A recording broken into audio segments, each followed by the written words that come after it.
Este programa es presentado por Diario La Voz, un suceso nacional. El Espectador de Caracas. 800 Noticias. Forum Supermayorista. Compra más, ahorra más. Romanos Food. Bienvenidos a Conversando con Emilio. El futuro político de nuestro país sigue siendo una gran incógnita. Hay bases para una transición en este 2024. Hay que esperar 6 años más. Para hablar de eso y mucho más, hemos querido invitar al profesor John Magdaleno. Él es politólogo, magíster en ciencias políticas, especialista en análisis de datos. Ha sido también asesor en campañas electorales presidenciales, estadales y locales en Venezuela, con especial énfasis en las áreas de estrategia, opinión pública y comunicación política. Además es fundador y director ejecutivo de la consultora Polity. Bienvenido, profesor. Gracias, Emilio, muy amable, a tu orden desde luego. Profesor Magdaleno, yo le he escuchado en diferentes exposiciones que usted ha tenido hablar de que ha estudiado algo así como 102 transiciones en el mundo, transiciones políticas.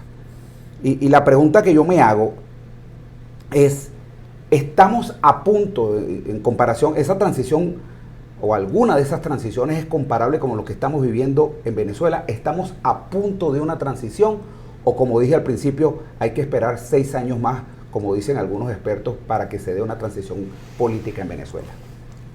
Determinar cuándo arranca una transición es una tarea para gente que sepa de esoterismo o que tenga facultades psíquicas.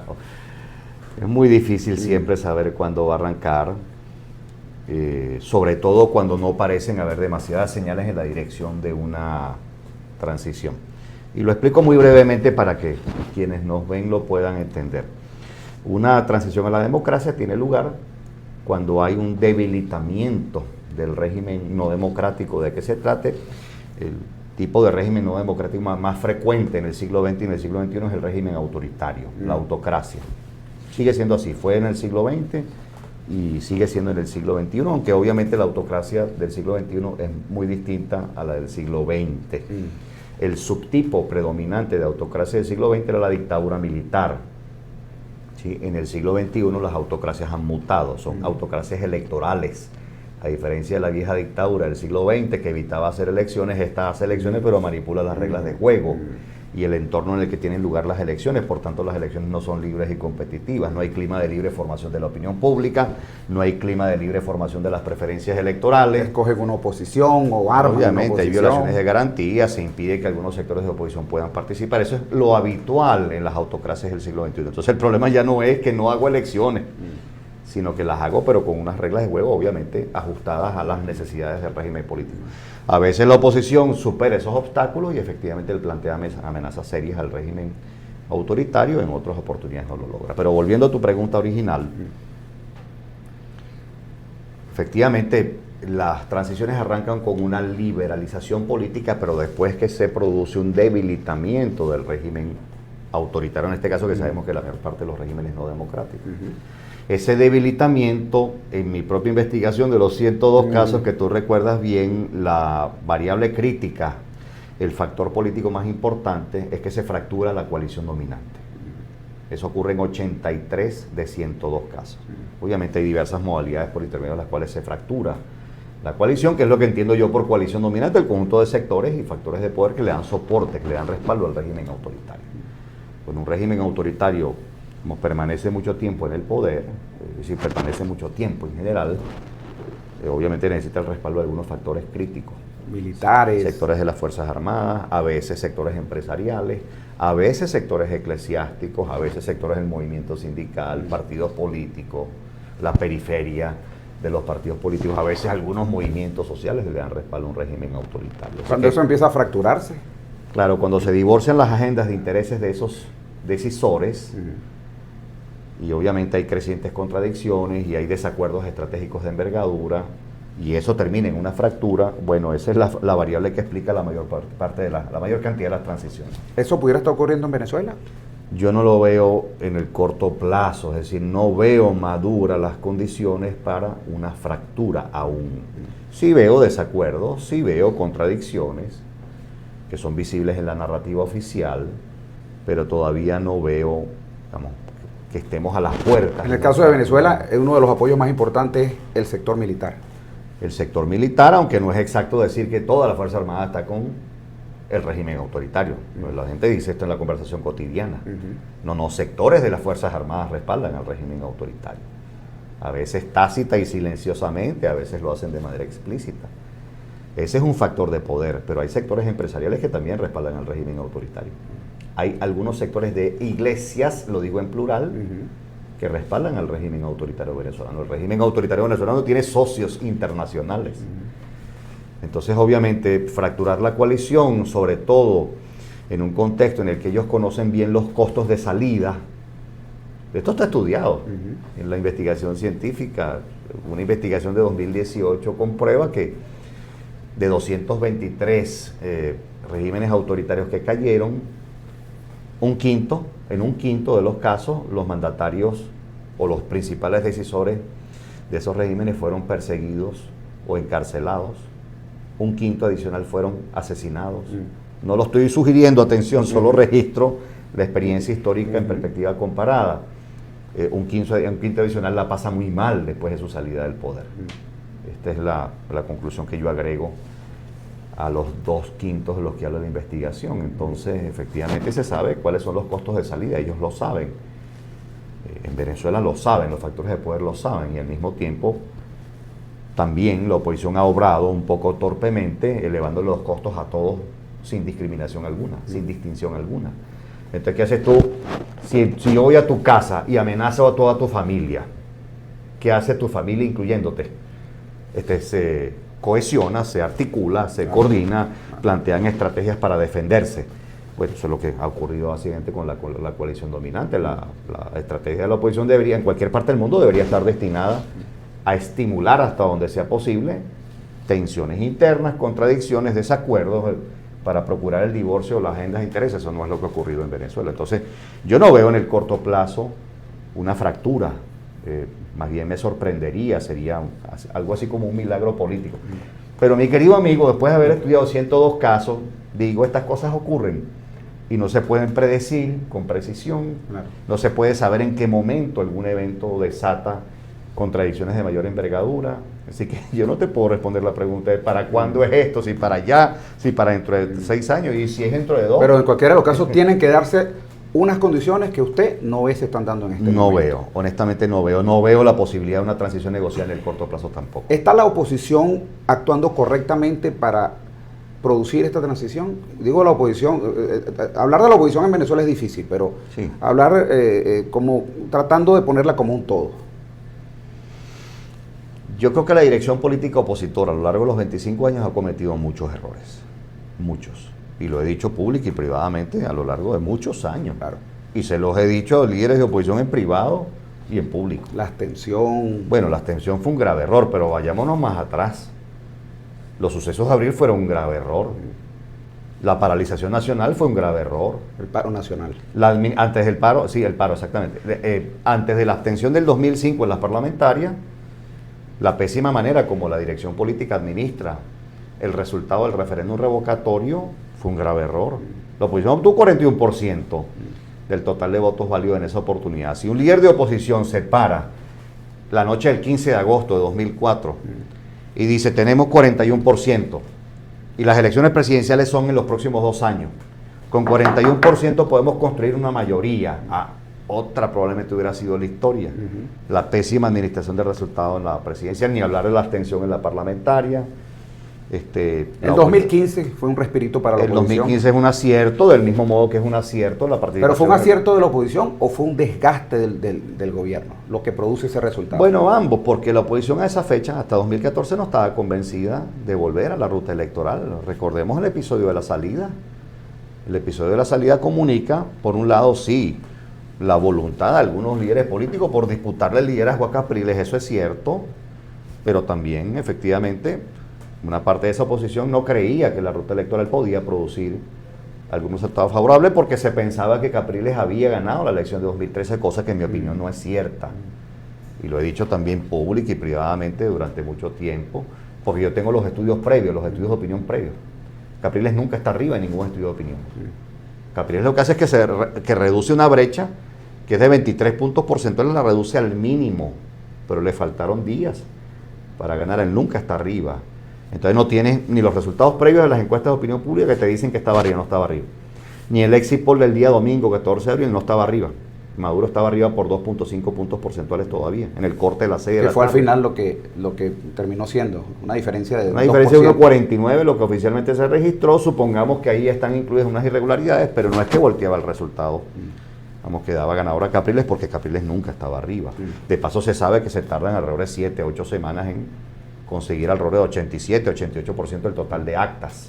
Es decir que tú no podías haber denunciado fraude porque no estabas en posesión de todas las actas, que es lo que sí ocurre en el estado Bolívar. Andrés Velázquez sí tiene las actas en su mano y por eso sí puede denunciar fraude, porque en efecto lo puede comprobar. Entonces creo que sí, la lista de los errores de la oposición es larga.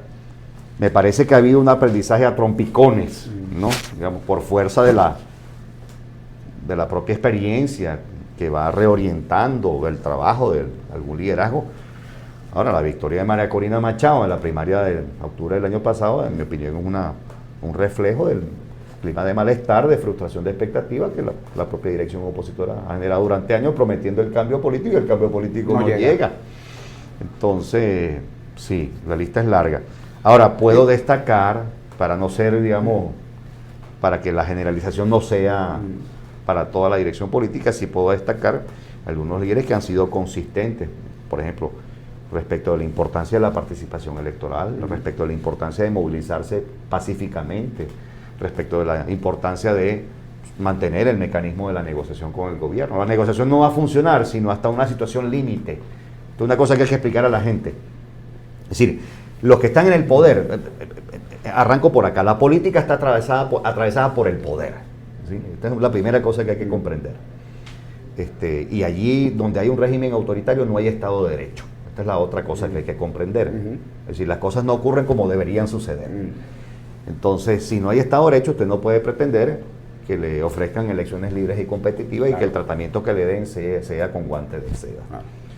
Entonces, aquí el asunto de fondo es entender cuándo puede llegar a funcionar la negociación, cuando el gobierno o cuando los que están en el poder estén enfrente de una situación límite, una situación que en efecto amenace la perdurabilidad del régimen político. Y está la oposición actuando, la oposición está en un callejón sin salida, pareciera, desde mi punto de vista. Tienen una candidata que sale de unas primarias, María Corina Machado. El gobierno en su accionar pues la inhabilita. Se persiste, se insiste en que esta es la candidata, que se va hasta el final. La gente en la calle lo pregunta, bueno, ¿qué es hasta el final? ¿Está la oposición encaminada por el camino correcto? ¿Hay cabida en caso de que esa candidatura no pudiera llegar hasta el final? ¿Hay espacio para un consenso y lograr una victoria en el 2024? ¿O esa página o ese autobús también pasó? El autobús del consenso. Yo creo que sobre esta materia son dos cosas. La primera, si los politólogos entendemos lo que hay en Venezuela como un autoritarismo hegemónico, y eso supone crecientes y sistemáticas violaciones de garantías. ¿A qué me refiero con violaciones de garantías? Violaciones de libertades civiles, violaciones de derechos políticos. En Venezuela no se respeta, y hay casos documentados, la libertad de pensamiento, opinión y expresión. En Venezuela no se respeta la libertad de asociación. En Venezuela se ha violado la libertad de movilidad. En Venezuela se ha irrespetado y se ha violado el habeas corpus. En Venezuela se ha irrespetado la inviolabilidad del hogar privado, la inviolabilidad de las comunicaciones privadas. Es decir, no hay, en efecto, cuando se trata de figuras, de fuerzas políticas o de temas sensibles para el poder, no hay cómo proteger, cómo ofrecer garantías para individuos y grupos. Entonces, en ese contexto, no puede haber elecciones libres y competitivas, y en ese contexto se viene violando, no desde ahora, el principio básico de la democracia, que es la elegibilidad para la cosa pública. ¿Cuál es la violación concreta sobre ese principio? Las inhabilitaciones. Hay más de 2.000 inhabilitados en Venezuela. La mayor parte de esos 2.000 inhabilitados o más son de oposición, son líderes de oposición. Entonces, ¿por qué el gobierno está forzado a inhabilitar a María Corina en la lógica autoritaria? porque si no gana. Si el gobierno habilita a María Corina Machado, Machado gana.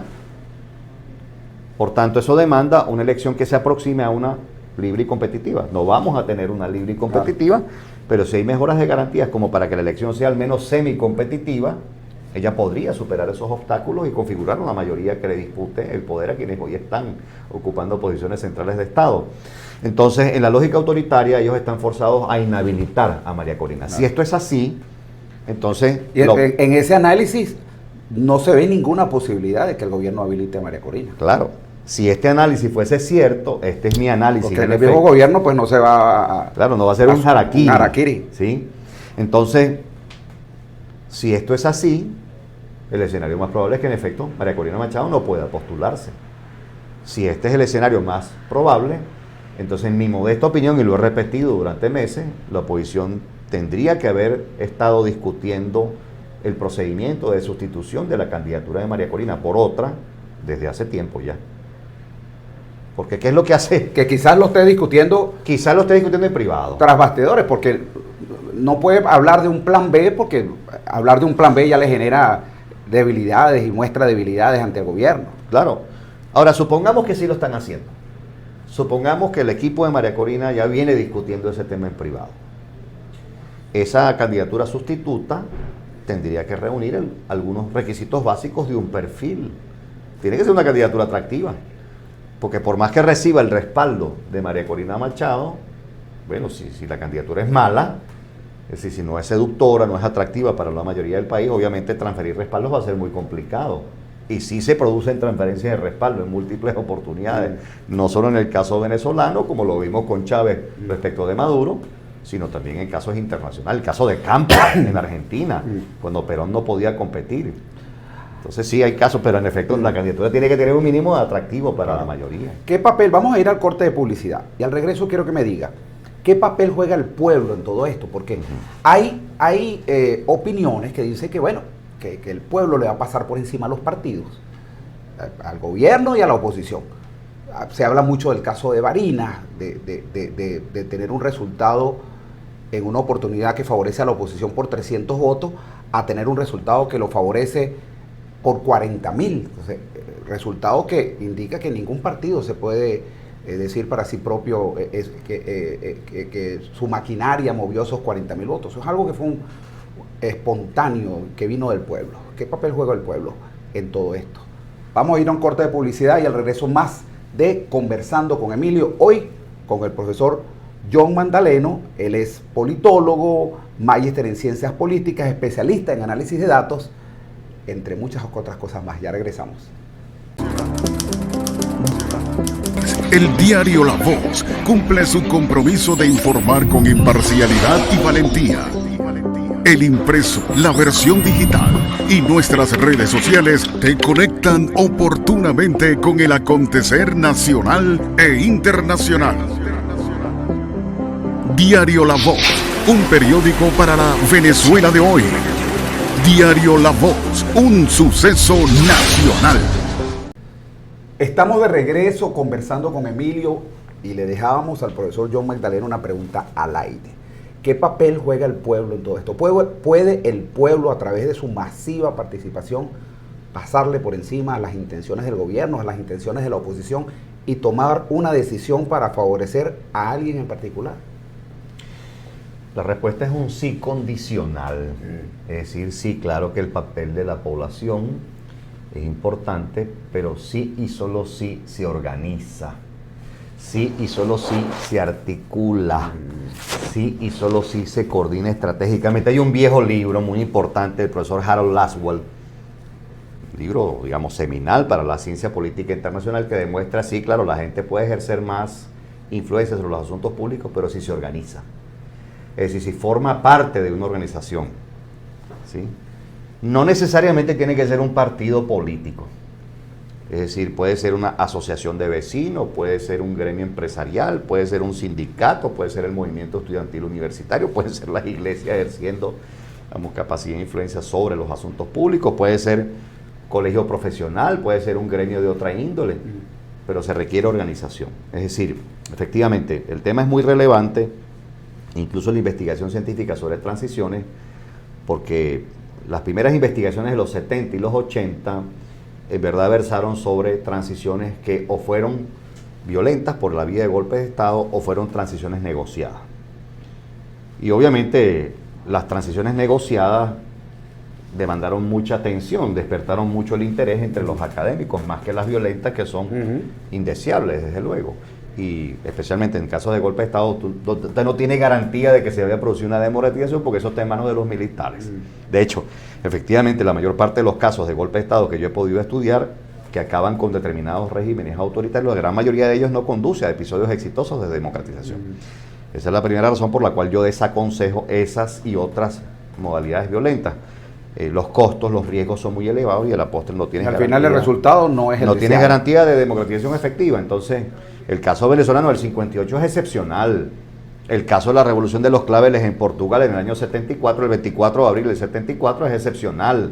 Y así como esas excepciones te vas a encontrar con alguna que otra más. Pero son excepciones. Pero la mayor parte de los casos de golpes de Estado no conduce a episodios exitosos de democratización. Por tanto, aquí viene un punto fundamental que la literatura empieza a descubrir, que la investigación científica sobre este campo de estudio empieza a descubrir desde los 90. Resulta que el papel de la gente es muy importante. Resulta que la gente ha estado presente en protestas, ciclos de movilización social, ciclos de acción colectiva en unos cuantos casos, antes de que se produzca la transición. En mi propia investigación, de los 102 casos, en el 63% hubo protestas antes del inicio de la transición. Ahora, esas protestas, la mayor parte fueron no violentas y obviamente visibilizaron una mayoría, visibilizaron las demandas de esa mayoría, las demandas no solo de, como diría un autor, poder comer y poder hablar, poder comer y poder hablar. Esa era buena parte de las demandas de los países de la ex Unión Soviética. Poder comer y poder hablar, es decir, que nos alcance para comer y que simultáneamente, chicos, podamos expresarnos con libertad, sin temor a represalias y que podamos participar en los asuntos públicos. Pero ¿cuál es el problema? Entonces, claro, el asunto es que eso fue factible porque la gente se organizó. Es decir, que la movilización masiva es el principal instrumento del que pueden disponer los ciudadanos o el pueblo, pero eso requiere organización, eso requiere disciplina, porque si, por ejemplo, una movilización masiva se convierte en violenta, deja de ser masiva. ¿Cómo logra y en este caso, cómo logra la oposición, que es la que busca el cambio, articular a la gente para que participe masivamente y entienda todo esto que está armando el gobierno con inhabilitaciones, con 20 candidaturas que se dicen de oposición? O sea, es un panorama complejo para la oposición.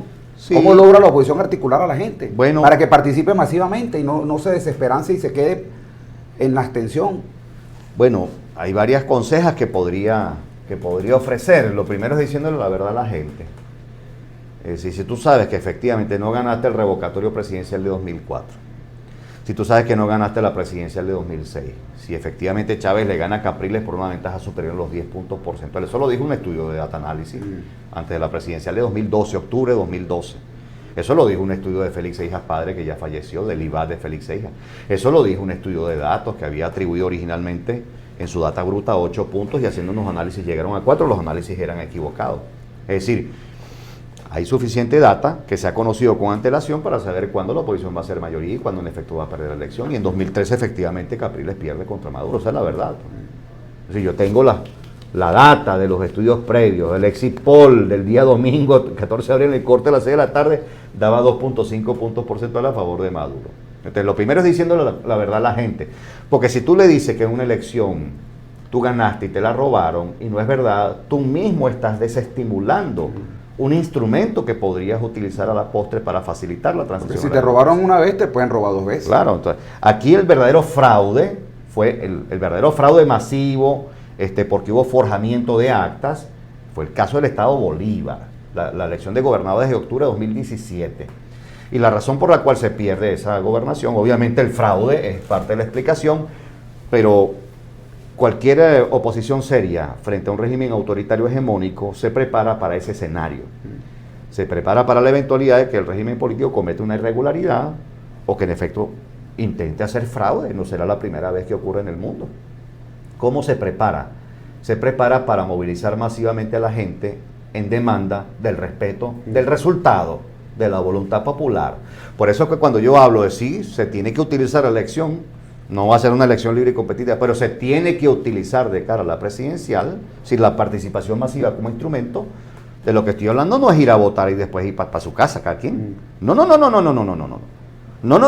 así no es que funciona este instrumento. Vamos a votar y nos vamos para la casa. No. Usted quiere, digamos, defender su voluntad, se tiene que quedar en la calle. Se tiene que quedar en la calle. Y usted no está haciendo nada violento, usted está defendiendo su derecho a que se le respete su voto. Entonces, la gente en la calle, obviamente tiene que estar bien organizada, bien articulada. No puede haber un loquito que vuelva a la cosa violenta porque deslegitima la propia lucha y el propio reclamo. Es decir, esto demanda estrategia, demanda disciplina. Es decir, de eso es de lo que estoy hablando. La razón por la cual entonces se pierde la gobernación de Bolívar, además del fraude, es que no hay capacidad alguna para movilizar masivamente en el Estado. Y hay varias formas de constatar esto con actores políticos que estuvieron en vivo, que estuvieron en el sitio. Entonces, sí, la población puede hacer mucho. Sí, el papel de la población es tremendo, el papel de la ciudadanía es tremendo. El segundo consejo que tengo es, sí, una estrategia opositora asertiva vuelve a la población sujeto del cambio. Sujeto del cambio. Es decir, una transición a la democracia estará más cerca en Venezuela cuando la población se asuma sujeto del cambio, cuando se sienta verdaderamente protagonista de ese proceso y obviamente el liderazgo le ofrezca las herramientas para hacerlo. Sí, porque al liderazgo le corresponde precisamente ese trabajo de organización, articulación y coordinación. ¿Cómo? ¿Cómo se come eso? Para decirlo, para que me entiendan mis amigos que nos están viendo. ¿Cómo? Aterrízame eso, John. Aterrízame eso. Bueno, se lo aterrizo. En mi opinión, al lado de una coalición de partidos, que es lo que está representado en la plataforma, hace falta un segundo vehículo organizativo. Y eso es un metamovimiento social, en mi opinión. ¿Por qué no digo un movimiento social y digo un metamovimiento? Porque hace falta recoger a todo lo que perdura, el tejido social que todavía existe, que persiste después de 25 años de la sociedad civil. En ese metamovimiento, en mi opinión, tienen que estar movimientos sindicales, gremios y colegios profesionales, los gremios empresariales que quieran participar, así sea de forma discreta, de las iglesias, de los medios de comunicación a título personal. Probablemente eso no comprometa a los medios, sino a título de ciudadano. Ahí deberían estar, obviamente, las ONGs, deberían estar ONG de defensa de derechos humanos, ONG de defensa de derechos de las mujeres, ONG de defensa de derechos de la comunidad LGBTI. ¿Sí? ¿Cuánta ONG usted se imagine? Pero es la gente organizada que obviamente utiliza el instrumento de la movilización de forma responsable, sin estridencia, sin violencia. La movilización social, Emilio, no es para tumbar el gobierno, ¿vale? Eso es un mito que, en efecto, indujo en algún momento el liderazgo de oposición. Con aquella idea vamos para Miraflores. No, vale, eso se produjo en una sola oportunidad en 2002, y desde aquella fecha, vamos, lo que luego fue de inmediato un régimen autoritario, se preparó y se blindó frente a esa posibilidad. Entonces, la protesta es para visibilizar demandas, para visibilizar una mayoría, para que el reclamo de la gente se pueda comunicar. ¿Sí? Así como la gente de Europa del Este protestaba y decía, poder comer y poder hablar es lo que queremos hacer. Bueno, en Venezuela la gente dirá, sí, queremos comer y queremos elecciones libres. Entonces, pero eso hay que hacerlo de forma pacífica. Sí. Ahora, cuando hay una contienda electoral, bueno, o sea, hay dos partes, o varias partes, pero en este caso me gustaría analizar. Ya estamos analizando la oposición, me gustaría analizar también el gobierno. El gobierno aspira quedarse al menos 6 años más. El gobierno ha, en cierta forma, endurecido su estrategia. El arresto de la periodista Rocío San Miguel es una muestra de eso. María Corina decía en estos días que el gobierno empobrece a la gente al propósito para hacerla dependiente de una bolsa CLAP y a través de esa dependencia pues poner a la gente a votar a favor de ello. ¿Está haciendo el gobierno lo correcto desde el punto de vista de estrategia para mantenerse 6 años más? En mi opinión, lo que el gobierno está haciendo es profundizar las vulnerabilidades que ya tiene. ¿Cuáles son las vulnerabilidades del gobierno? El gobierno tiene poder, no hay duda de esto. Utiliza todavía instrumentos de poder a su disposición. Pero ¿cuáles son las vulnerabilidades? Una ineficacia reiterada por cuando menos una década continua. Es decir, el desempeño económico de Venezuela condujo a que hubiera 8 años de recesión económica. 8 años. En esos 8 años se perdió el 75% conforme a la CEPAL, 75% del Producto Interno Bruto Real. Eso es la destrucción de una economía. Tenía 100, ahora te quedan 25. Sí, un cuarto. Un cuarto. Dentro de esos 8 años hubo 4 años de hiperinflación. Todavía estamos pagando las consecuencias de la hiperinflación. ¿Cuál es el origen de la hiperinflación? Un excesivo gasto público, es decir, una administración irresponsable de los recursos económicos financieros del Estado. Esa es la verdad. Esa es la verdad. ¿El gobierno ha mejorado sustantivamente los servicios públicos? No. ¿La electricidad? No. ¿El agua? No. ¿Sí? El gas, más o menos y dependiendo de la zona, pero el balance sigue siendo negativo en el caso del gas doméstico. Es decir, el desempeño es muy malo. ¿Cómo la atención de salud en Venezuela hoy? ¿Cómo la calidad de los servicios de educación públicos? El acceso a la vivienda, al crédito. Es decir, en verdad el desempeño del gobierno es muy malo. Entonces, ¿hay una corrección posible de esta materia en el corto plazo? Bueno, hay una mejora relativa, una reactivación de la economía desde 2022, pero muy modesta. Si tú perdiste 75 y te quedan 25 y creces a una tasa de 10%, ¿qué significa eso? El 10% de 25 es 2.5, ¿no? Bueno, que a 25 le sumas 2.5, 27.5. No, mira, amigo, es que para recuperar el tiempo perdido, usted necesita crecer a unas tasas que oscilan entre 10 y 15 puntos porcentuales interanual. Si para recortar el tiempo, si no vas a tardar 2 décadas en recuperar la economía. Entonces, para recortar ese tiempo, tú necesitas crecer, que la economía crezca entre 10 puntos porcentuales y 15 puntos porcentuales cada año. Esa es la forma de recortar el periodo que en efecto perdiste porque se perdió un tejido empresarial. Entonces, esa es una gran vulnerabilidad del gobierno. Esta sigue siendo una sociedad tremendamente utilitaria. Si tú eres ineficaz, te dejo de querer. Es decir, en Venezuela aplica aquello de amor con hambre no dura. En política opera eso. Amor Ahora, con hambre no dura. Hay un fenómeno, para finalizar, lamentablemente se nos acaba el tiempo, que me tiene a mí pensativo, ¿no? En estos días estuve yo haciendo una denuncia en el barrio La Estrella. La Estrella 1 queda en la carretera vieja Petare-Guarenas. Porque ahí, bueno, el servicio eléctrico es pésimo, no hay agua potable, el último trabajo se lo hizo Enrique Mendoza, la última toma de agua que hay hace yo no sé cuántos años. Les llega la bolsa CLAP cada 3 meses, o sea, como que comen un mes sí y 2 meses no. Pero cuando estamos haciendo la denuncia, el grupo que me está haciendo la denuncia, yo le digo, mire, y el resto de la gente, no, Emilio, aquí toda esta gente es chavista. Entonces, ¿por qué con todas esas deficiencias, qué ha logrado el chavismo o el madurismo, como se quiera llamar, en este caso? Que no están enchufados, ¿no? Porque tú vas y las casas están literalmente viven en ranchos, a solo 15 minutos de aquí de Caracas. Ranchos, cuando hablo de ranchos de pedazos de madera, de cartón, de techos de zinc, y siguen votando por el gobierno. ¿Qué conexión ha logrado el gobierno o qué le ha faltado a la oposición para lograr ese cambio? Emilio, eso puede ser una combinación de varias cosas, pero hay que precisar que eso hoy en día es minoría en el país, porque eso está medido en encuestas por muestreo de cobertura nacional. No son una mayoría de las personas así. No, a ver, Emilio, eso está medido. Los que se autodefinen hoy en día como chavistas rondan entre 20 y 25% del país. Estamos hablando de encuestas de cobertura nacional. Claro que todavía tiene respaldo, pero un respaldo muy restringido.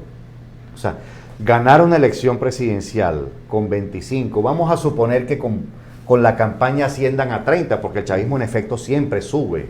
La intención de voto y las preferencias electorales y las identidades sube con las campañas. Vamos a suponer que sube a 30%. ¿Cómo tú ganas una elección presidencial? Violando garantías. Es la única explicación. Y aún así, si la gente se organiza, se moviliza, puede poner en aprietos al poder. Entonces vamos a analizar ese 20-25% al que tú te refieres, a sabiendas de que es minoría. ¿Sí? ¿Qué puede estar operando allí? Bueno, se ha estudiado esto también, se sabe que una porción de los respaldos que le queda al presidente Maduro, es decir, los que se autodefinen como maduristas, que son una minoría de los 25 puntos, de los 20, 25 puntos, bueno, efectivamente es ortodoxo, cree en la revolución, ve a la oposición como enemigo, es decir, están tremendamente ideologizados. Están ideologizados. En efecto, les causa mucho rechazo la oposición. Ahí hay un punto por trabajar de parte de la oposición. Ahora, estos son personas que han sido socializadas política e ideológicamente a lo largo de más de 2 décadas y media. ¿Sí? Es decir, eso es un lecho rocoso que es muy difícil de penetrar. No hay manera de persuadir a muchos de ellos, no digo a todos, a muchos de ellos. La otra porción es crítica. Es decir, si hay un chavismo crítico, si hay un chavismo que no está contento, con lo que está pasando, que siente malestar, claro, que en efecto los vive servicios. y experimenta el malestar, vamos, que producen servicios públicos deficientes, vamos, una desatención de parte de las autoridades, no solo las autoridades nacionales, sino las autoridades más cercanas, las autoridades locales. Ahora, ¿por qué no se termina de producir la migración? Porque el cambio de las identidades es un proceso. ¿Sí? El cambio de las identidades es un proceso. Blanco, o para gris, para llegar a negro. ¿Qué es No lo que se- yo no se puedo- va de blanco a negro de un solo golpe. Claro, exactamente, das en el clavo. Cuando yo hacía estudios de opinión pública hace muchos años, dirigía una encuesta nacional en Data Analysis, yo trabajé en Data Analysis del año 2000 a 2006, y dirigí la encuesta nacional de Data Analysis de 2001 a 2006, me daba cuenta que el proceso de pérdida, porque de cambio de identidades, de realineamiento político, se llama esto en la literatura, está mediado por un acumulado de insatisfacciones, una frustración de expectativas reiteradas. Esa persona en algún momento rompe con esa identidad, arranca una reflexión interna de, bueno, ¿y por qué yo sigo respaldando a esta gente? Esta gente ya no me representa, pero usted no se pase de inmediato a hacer oposición. Usted se va para una isla intermedia. Esa isla intermedia es lo que se conoce como los no alineados. En mi opinión es la expresión técnicamente más correcta. Yo no estoy de acuerdo con la expresión ni. Me parece una expresión que comunica algo que en efecto no está en la esencia de ese segmento de opinión. Ni comunica que es guabinoso, que es ambiguo, que es volátil, que cambia de opinión rápido. No. Los no alineados genuinamente están insatisfechos con ambos. Los no alineados están genuinamente insatisfechos con el liderazgo del gobierno y de la oposición. Sí, son una gran mayoría. Bueno, son alrededor del 40% o más. En estos días vi una investigación en la que representaban como el 43 o el 44%. Entonces, el enamoramiento, ¿sí? El proceso de seducción y enamoramiento de los no alineados es algo que hay que comprender y tiene sus sutilezas. ¿Sí? Ahí ha fallado la oposición, en mi opinión, en atraer a un segmento importante de los no alineados. La mayor parte de los no alineados está con la oposición, en efecto, desde hace años. Y en tiempos de Chávez vivo, cuando había una contienda electoral en la que él participaba, la mayor parte de los no alineados iban con él. En la contienda presidencial típicamente, 2006, 2012, para poner 2 ejemplos emblemáticos. ¿Sí?